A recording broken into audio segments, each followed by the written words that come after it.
ఈరోజు మన వాక్య ధ్యానం కొరకు పరిచారకుని బాధ్యతలు, పరిచారకుని సాక్ష్యము, సర్వెంట్ ఆఫ్ గాడ్, అలాగే ఎవెంజలిస్ట్ ప్రార్థన చేసుకొని మన యొక్క ధ్యానాన్ని ప్రారంభించుకుందాం. పరిశుద్ధుడా మా తండ్రి గారు, మీకు స్తోత్రాలు.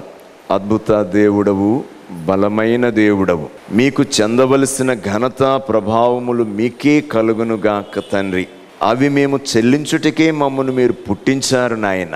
వాటిని మా నుండి స్వీకరించటానికి మమ్మను జనముగాను, నీ ప్రియమైన ప్రజగాను, నీ కుమారుడైన క్రీస్తు యేసునందు రక్షించుకున్నందుకు నీకు స్తోత్రాలు చెల్లిస్తూ నేటి ధ్యానాలు నీ బిడలమైన మా అందరికీ పవిత్రాత్మ దేవుని స్వరముతో వినిపింప చేయమని యేసునామమును అడుగుచున్నాము తండ్రి, ఆమేన్. క్రీస్తునందు పరిశుద్ధులారా, దేవుని ప్రియ బిడలారా, మరొకసారి మిమ్మల్ని నేను అభినందిస్తూ దేవుడు మీకు ఇచ్చినటువంటి ఆత్మీయ ఈ ప్రయాణములో దేవుని యొక్క సహవాసాన్ని నిత్యము నిరంతరము కోరుచు ఆయన మహిమను, ఘనతను, ప్రభావాన్ని ప్రభువుకి చెల్లించటానికి విచ్చేసిన మిమ్మల్ని అందరిని బట్టి నేను దేవునికి వందనాలు తెలియజేస్తూ ఉంటున్నాను.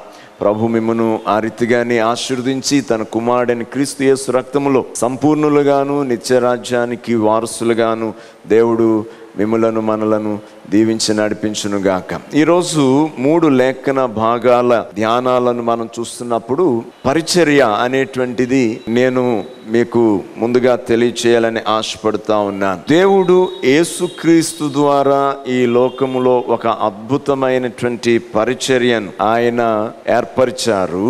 ఆ పరిచర్య జరిగే విధానాన్ని స్వార్థ పరిచర్య అని చెప్పేసి జ్ఞాపకం చేస్తారు. యేసుక్రీస్తు యొక్క పరిచర్య అంతటికీ బైబిల్ చెప్తున్నటువంటి పేరు విమోచన పరిచర్య.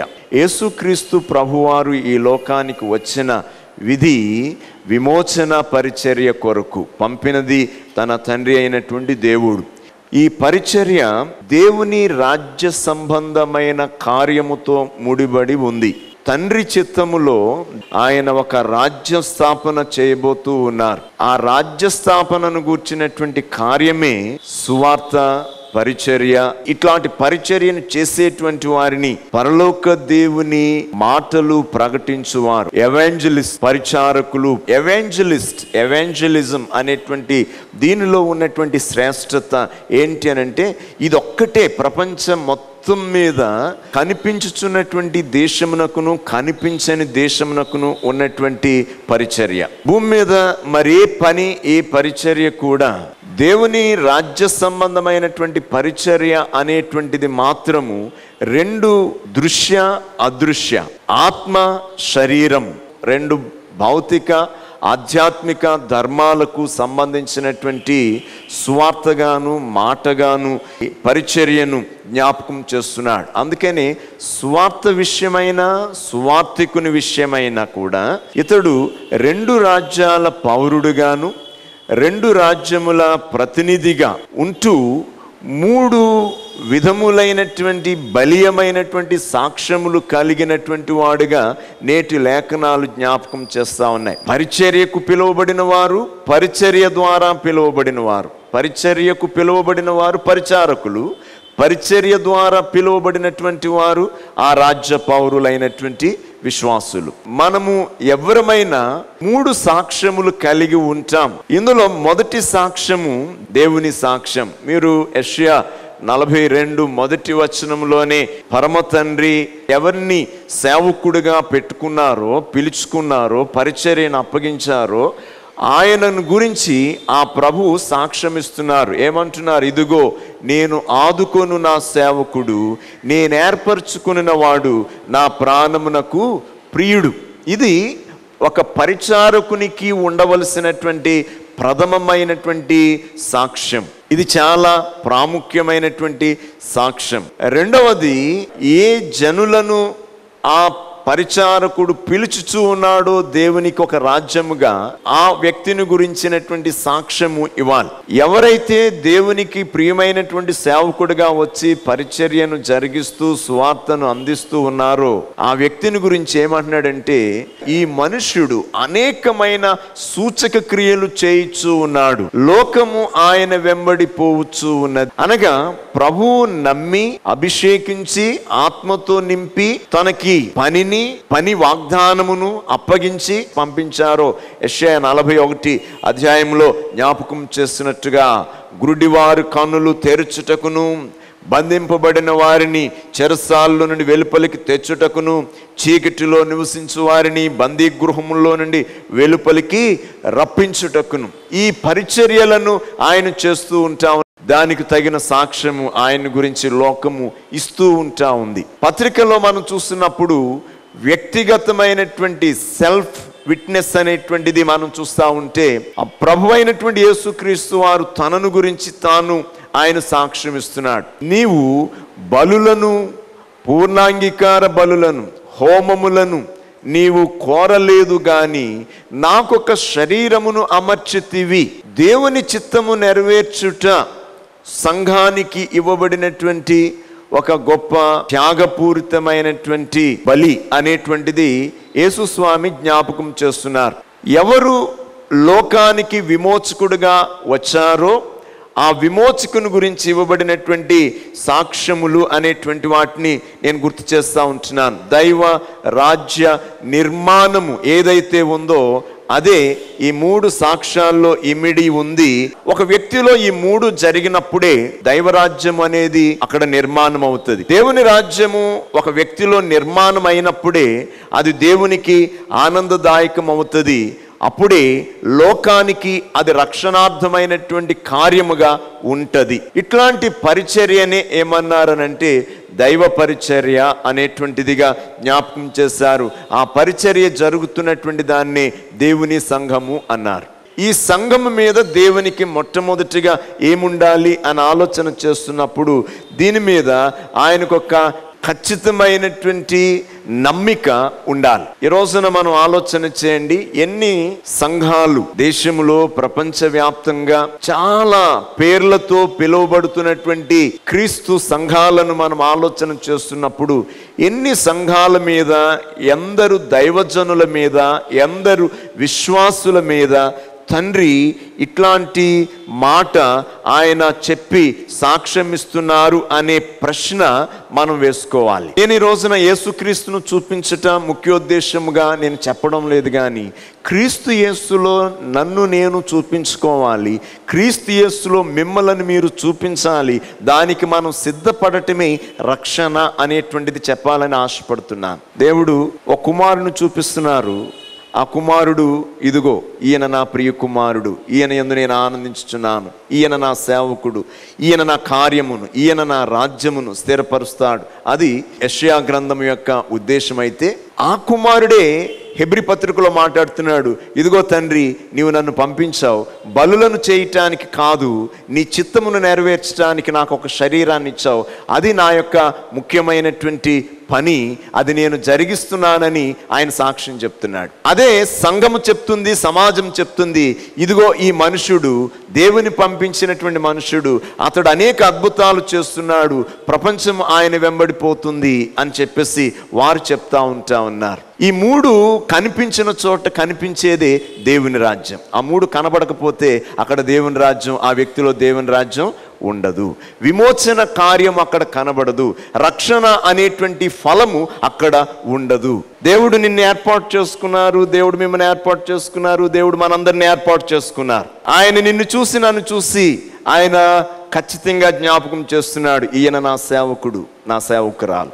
యెషయా గ్రంథం 42వ అధ్యాయం 1వ వచనాన్ని మనం చూస్తున్నాం. ఇదిగో నేను ఆదుకొను నా సేవకుడు. దేవుని ఆదరణ, దేవుని సంరక్షణ, కాపుదల మనందరం కోరుకుంటాం. ఆయన స్వస్థత మనం కోరుకుంటాం. ఆయన ప్రియమైనటువంటి కృపలను మనం కోరుకుంటాం, ఆయన ప్రియమైనటువంటి రక్షణను మనం కోరుకుంటాం. అయితే ఆ రక్షణ విషయంలో ఆయనకున్నటువంటి కాన్ఫిడెన్స్ నీకు, నిన్ను గురించి, నీ దేవుని గురించి, నీవు నమ్మిన విశ్వాసమును గురించి, నీవు పొందిన రక్షణను గురించి, బాప్తిస్మమును గురించి నీవు కలిగి ఉన్నావా లేదా? ఊరికినే యేసయ్య నా కొరకు చనిపోవడానికి వచ్చాడు, ఆయన చనిపోతున్నటువంటి కాలము ఉపవాస ఋతువు, 4వ ఆదివారము, వెళ్ళాము వచ్చాము. దేవుడు అట్లాంటి దానిని కోరుకోవట్లేదు.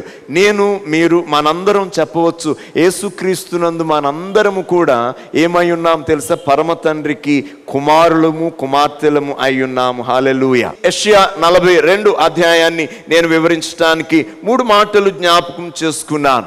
రక్షణ ఒక వ్యక్తిలో పరిపూర్ణము అవుట ఎంత ఆనందదాయకమో అనేటువంటిది మనం చూస్తా ఉన్నప్పుడు యేసుక్రీస్తు వలె మనందరము కూడా మారిపోవాలి ఖచ్చితంగా. The father's confidence in him, Kristu యేసునందు లేక క్రీస్తు యేసులో రక్షింపబడిన వారి యందు తండ్రి అయినటువంటి దేవుడు, మనందరికీ ఆయనే తండ్రి కదా, ఆ కుమారుని యందు ఉన్నటువంటి మనందరము కూడా సేవకులమే, సేవకురాండ్రమే. ఇప్పుడు నేను మీకు గుర్తు చేస్తున్నాను, 42వ అధ్యాయం యెషయా గ్రంథము 3 ప్రాముఖ్యమైనటువంటి సంగతులను తెలియచేస్తున్నాయి. తండ్రి 3 చోట్ల తన గురించి తాను మాట్లాడుతున్నారు. 2 చోట్ల 2వ వచనం నుంచి 4వ వచనము, 6 నుంచి 7 వచనం దానిక ఉన్నటువంటి 2 చోట్ల తన సేవకుడు లేక సంఘము, తను నమ్మినటువంటి మనలను గురించి, మనలో జరిగేటువంటి దైవరాజ్యమును గురించి ఆయన మాట్లాడుతూ ఉన్నారనేటువంటిది నేను మీకు గుర్తు చేస్తున్నాను. ప్రభువును నమ్మినటువంటి మనము నిజముగా నమ్మితే ఈరోజు మనందరం ఎలా కనిపించాలని దేవుడు కోరుతున్నాడంటే క్రీస్తు వలె కనబడాలని ఆయన కోరుతూ ఉంటున్నాడు. హల్లెలూయా. మనము అలాగున క్రీస్తును వలె, క్రీస్తును పోలి నడవకపోతే ఆయన స్థాపించేటువంటి రాజ్యము ఎప్పటికీ రాజ్యముగా జరగదు అనేటువంటిది, అది నీ విషయంలో మన విషయంలో అని చెప్పేసి దేవుని వాక్యము జ్ఞాపకం చేస్తూ ఉంది. నేను ఇక్కడ యేసు ప్రభువుకి ఒక్కరికే ఈ మాటలు ప్రభు ఇచ్చినట్టుగా, ప్రవక్త ప్రవచించినట్టుగా నేను ఎంచలేదు. కానీ దైవ సంకల్పంలో ఎవరెవరు దేవునికి కుమారులు కుమార్తెలుగా మారటానికి ఇష్టపడుతున్నారో వారందరికీ కూడా ఈ దైవ నియమాన్ని దేవుడు ఏర్పాటు చేస్తున్నాడు. అందులో ప్రథమమైనటువంటి మాట ఏమని మనం ఆలోచన చేస్తున్నప్పుడు ఆయన అంటాడు, అతని యందు నా ఆత్మను ఉంచి ఉన్నాను అంటా ఉంటున్నాడు. యోవేలు ప్రవచనము కానీ, అపోస్తుల కాలంలో జరిగినటువంటి పెంతెకొస్తు అనుభవము కానీ ఏమై ఉంది అని ఆలోచన చేస్తే యేసు చెప్పినటువంటి వాగ్దానము కూడా అదే.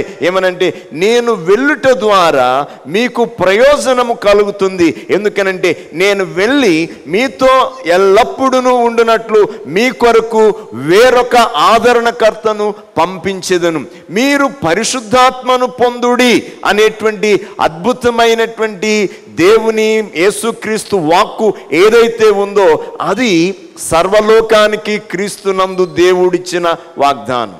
ఇవాళ క్రీస్తునందు రక్షింపబడిన వారు పొందే మొదటి శక్తివంతమైనటువంటిది ఏంటి అనంటే దేవుని పరిశుద్ధాత్మను పొందుట. క్రీస్తు రక్తములో కడగబడుట నీకు ఎంత ప్రయోజనకరమని నీవు ఎంచి ప్రభు సంస్కార బల్లను, రక్తమును పానమునుగా చేయటానికి, శరీరమును ఆహారముగా భుజించటానికి మీరు వచ్చుచూ ఉన్నారో, పవిత్రాత్మను పొందుట కూడా ఈ కార్యములో మొదటిగానే ఉంది అనేటువంటి దాన్ని మనం జ్ఞాపకం చేసుకోవాలి. రెండవది మనం చూస్తున్నప్పుడు ఇక్కడ అంటున్నాడు ఆయన కొన్ని క్వాలిఫికేషన్స్ ఉన్నాయని చెప్పేసి జ్ఞాపకం చేస్తున్నాడు. అందుకనే 2 నుంచి 4 వచనాల వరకు the qualification for his office, తన యొక్క పనితనములో, తన పని కేంద్రములో తనకున్నటువంటి లక్షణాలు లేకపోతే యోగ్యతలు ఏంటి, ఆ క్వాలిఫికేషన్స్ అని ఆలోచన చేస్తే అంటున్నాడు, అతడు కేకలు వేయడు, అరువడు, తన కంఠస్వరము వీధుల్లో వినబడినయడు, నలిగిన రెల్లును అతడు విరువడు, మకమకలాడుచున్న జనపనారవతిని ఆర్పడు, అతడు సత్యమును అనుసరించి న్యాయము కనపరచును, భూలోకమున న్యాయము స్థాపించు వరకు అతడు మందగిలడు, నలుగుడు పడడు, ద్వీపములు అతని బోధ కొరకు కనిపెట్టుచూ ఉన్నవి అంటూ ఉంటున్నాడు. ద్వీపములు ఆయన బోధ కొరకు కనిపెడుతూ ఉన్నాయి. అవును, ఇవాళ సంఘము బోధను ఒకవేళ ప్రపంచము తిరస్కరిస్తుంది అనంటే ఏ కాలంలోనైనా మీరు చూడండి, ఎప్పుడు తిరస్కరించింది ప్రపంచము అనంటే సంఘములో దేవుడు కోరిన ఈ 4 విధములు కనబడనప్పుడే, విశ్వాసులలో ఈ 4 విధములు కనబడనప్పుడే. అనగా నీలో ఆ క్వాలిటీస్ ఆత్మ కలిగి నీవు ఆ 2వ వచనము నుండి క్రీస్తు కలిగి ఉన్నటువంటి 4వ వచనము వరకు ఉన్నటువంటి లక్షణములు నీలో లేనప్పుడు, సంఘములో, కాపరిలో, పరిచారకులో, పరిచర్య ధర్మములో కనబడనప్పుడు పరిచర్య చేస్తున్నాం కానీ పరిచర్య ధర్మాలు కనబడాలి. అపోస్తుడైన పౌలు కొరింథీ సంఘాన్ని హెచ్చరిస్తూ చెప్పాడు, సాతాను కూడా వెలుగుదూత వేషము వేసుకొని అన్నాడు. ఒకవేళ ఆ వేషము మన మీద ధరించిందేమో ఎప్పుడైనా నీవు ఆలోచన చేసావా? నీకు తెలియకుండానే వెలుగుదూత నిన్నే వేషము వేసుకునే యాక్టర్గా చేసుకుందేమో కదా. అందుకనే ఏమన్నారు? వేషధారులు అన్నాడు యేసుస్వామి సహితం. సాతానుడు తన ప్రజలైనటువంటి వారి మీదనే తన వేషమును వేసుకొని అది నడిచినటువంటి విధానాన్ని మనం చూసినప్పుడే సంఘానికి శ్రమ కలిగింది, సంఘానికి వేదన కలిగింది. ఈవేళ మనందరం అంటాం, యేసు ప్రభుకి ఎందుకు కలిగింది వేదన అనంటే, అవును, అదిగా ఆ వేదన కలిగించింది కూడా ఎవరో కాదు, లోకము కాదు. పిలాతు అంటున్నాడు, నేనేమైనా యూదుడనా? నీవారే నిన్ను నాకు అప్పగించి సిలువ వేయమని కోరుతున్నారు కదా, నీవు వింటున్నావు కదా అని యేసుస్వామిని ప్రశ్నించిన ప్రశ్న మనం ఆలోచన చేస్తే, దేవుని బిడ్డలారా, అవును, ఇదిగో ఈ క్వాలిటీస్ ఆయనలో కనిపించినందుకు ఆయనను లోకము సిలువ వేసింది. ఈనాడు చాలా సందర్భాల్లో ఆ పేరు పెట్టుకున్నటువంటి సంఘము ఆ క్వాలిటీస్ లేనందుకు అనేక మార్లు దేవుడు శిక్షను నేను మీ మీదకి అనుమతిస్తున్నానని దేవుడు జ్ఞాపకం చేస్తున్నాడు. పరిచర్య సులభతరమైనది కాదు, భక్తి సులభతరమైనది కాదు. ఎందుకో తెలుసా? ప్రభు ఆహ్వానిస్తూనే చెప్పారు, ఏమని? మీరు సిలువను ఎత్తుకోవడానికి వస్తున్నారు అని చెప్పేసి, కిరీటాన్ని ధరించడానికి రావట్లేదు అని చెప్పేసి ప్రభువు చెప్పారు. తన గురించి కూడా అదే చెప్పుకున్నారు. ఆయన ఏమన్నాడు? ఆయన, నేను పరిచారం చేయించుకొనుటకు రాలేదు, పరిచారం చేయుటకును అనేకులకు ప్రతిగా నా ప్రాణమును విమోచన క్రయధనముగా చెల్లించుటకును ఆ నిబంధనతో నేను ఇక్కడికి వచ్చాను. తన పని తనకు తెలుసు, తన నిబంధన తనకు తెలుసు.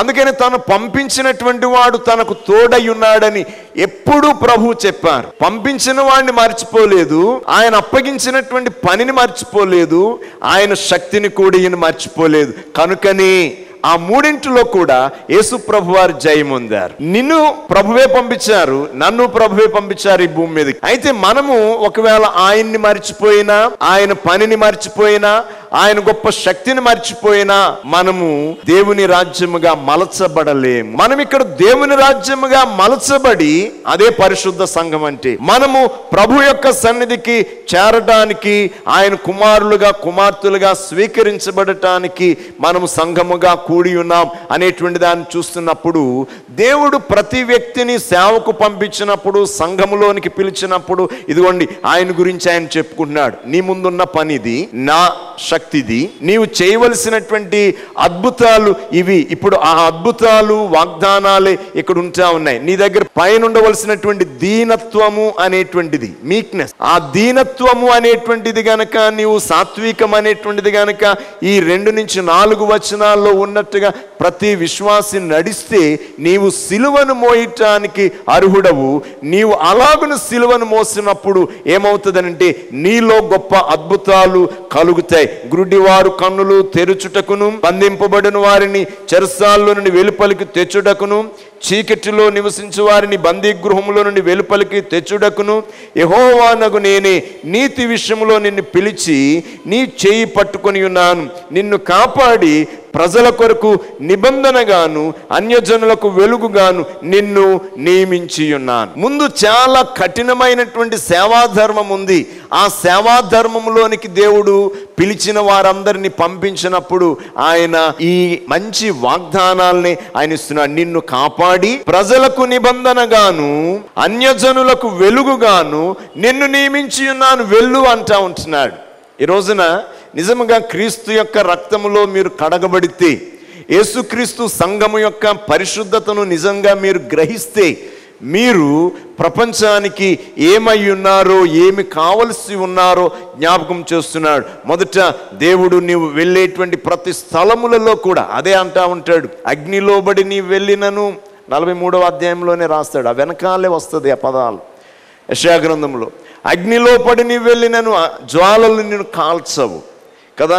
జలములలో పడి నీవు వెళ్ళినప్పుడు అవి నిన్ను ముంచివేయవు. ఎందుకనంటే నీ దేవుడనైనా నీ తండ్రినైనా నేను నీకు తోడై ఉన్నాను అనేటువంటిది లోకమును జయించడానికి దేవుడు సంఘాన్ని ఏర్పాటు చేసుకున్నాడు, కానీ లోకమును చూసి పారిపోవడానికి కాదు. యేసు చనిపోవటం ఎందుకు అనేటువంటిది నీవు తెలుసుకోవటం చాలా అవసరం. దేవుని రాజ్యానికి నీవు సాక్షార్థముగా ఉంటున్నావా లేదా అనేటువంటిది దేవుడు పరిశీలన చేసుకోవడానికి ఇష్టపడుతున్నాడు అనేది నీవు చేయాలి. అందుకని ఇక్కడ 8వ వచనం, నేనే, ఇదే నా నామము, మరి ఎవనికి నా మహిమను నేను ఇచ్చువాడను కాను, నాకు రావలసిన స్తోత్రమును విగ్రహములకు చెందనీయను అంటా ఉంటున్నాడు. దేవుడు తన ప్రజల చేత కీర్తించబడాలని, ఘనపరచబడాలని కోరుకుంటున్నాడు.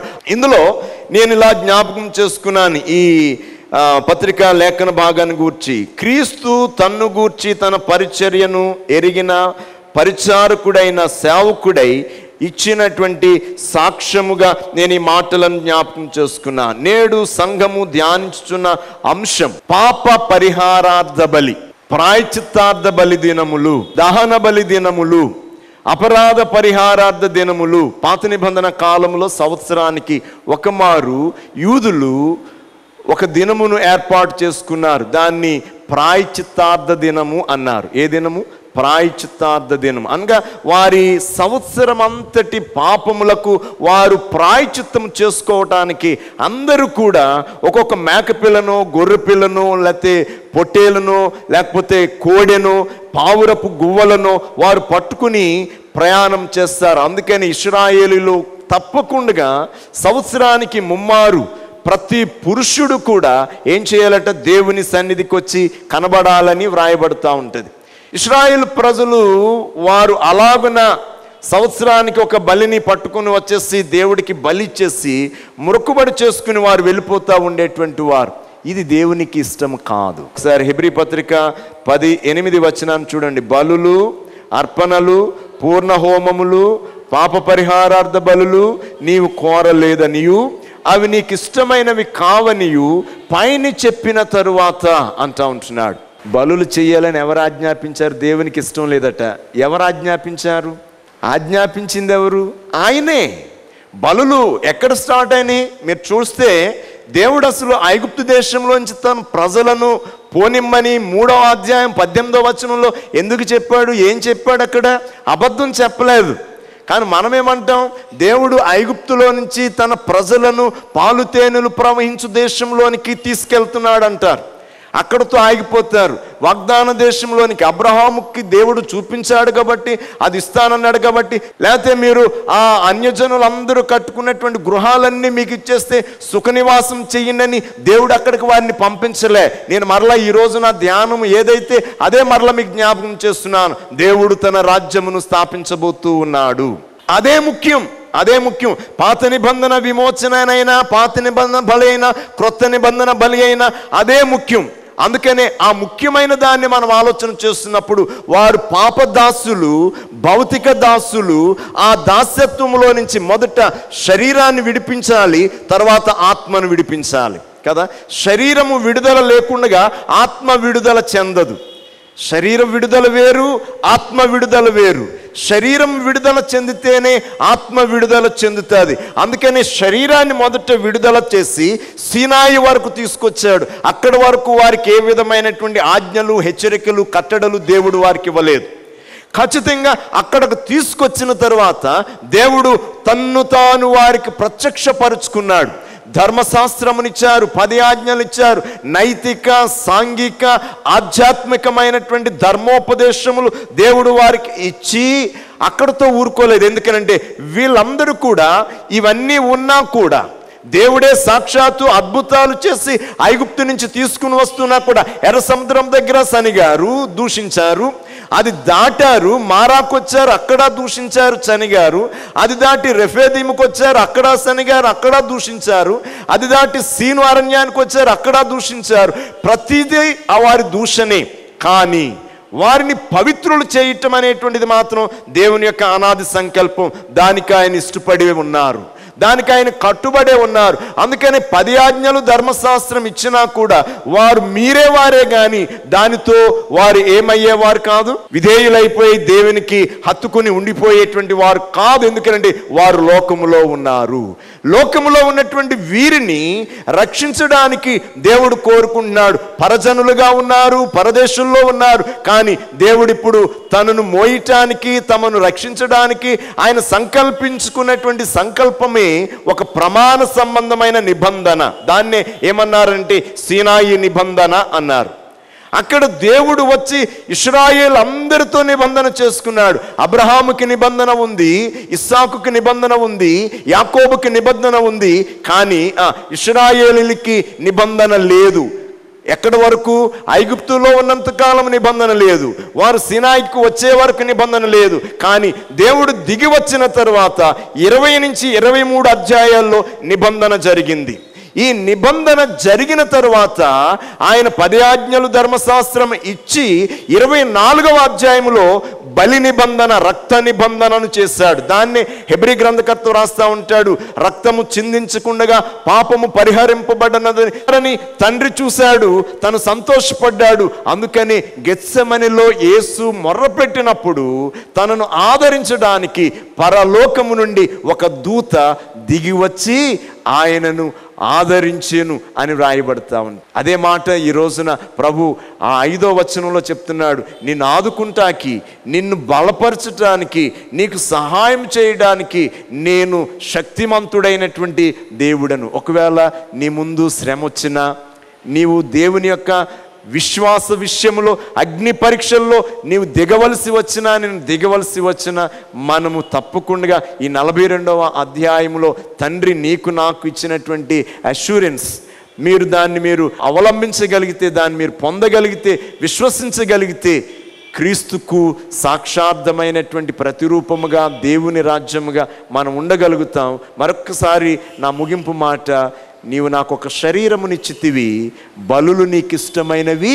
ఇవాళ లోకము క్రీస్తు మరణాన్నే చూస్తుంది, కానీ ఆ మరణములో ఉన్నటువంటిది తండ్రి చిత్తము నెరవేర్చే విధేయత అనేది లోకం చూడటం లేదు. ఇవాళ దేవుడు నిన్ను నన్ను చూసి, ఒకవేళ నువ్వు ప్రాణం పెట్టి అవిధేయతగా ప్రాణం పెడితే ప్రయోజనం ఏమి లేదు. కానీ మూగజీవులు తమకు తెలియనటువంటి రీతిలో ఎందుకు చంపబడుతున్నామో తెలియకుండానే అవి చంపబడి ఆ రక్తము పాప ప్రాయశ్చిత్తార్థమైనటువంటి ప్రోక్షణగా చిందించబడితే వాటి రక్తం వలన ఏమి ఉపయోగం లేదు. కానీ సమస్తము ఎరిగి తన ప్రాణాన్ని క్రయధనంగా ప్రకటించినటువంటి తండ్రి చిత్తము నెరవేర్చటానికి ప్రాణం పెట్టాడు. ప్రాణం పెట్టట గొప్ప కాదు, ఆ ప్రాణాన్ని విధేయతతో సమర్పించుట గొప్పది. ప్రాణం పెట్టేవాడు ఏ పనైనా ప్రభు కొరకు చేయగలడు. బలి అర్పణను బట్టి దేవుడు ఆనందించే దేవుడు కాదు, కానీ వాటి యందు ఆయన సంతృప్తి పడేటువంటి దేవుడు కాదు. కానీ మరలా మరలా పాపానికి ఈడ్చుకుని పోయేటువంటి బలుల వలన ప్రయోజనం లేదు. కానీ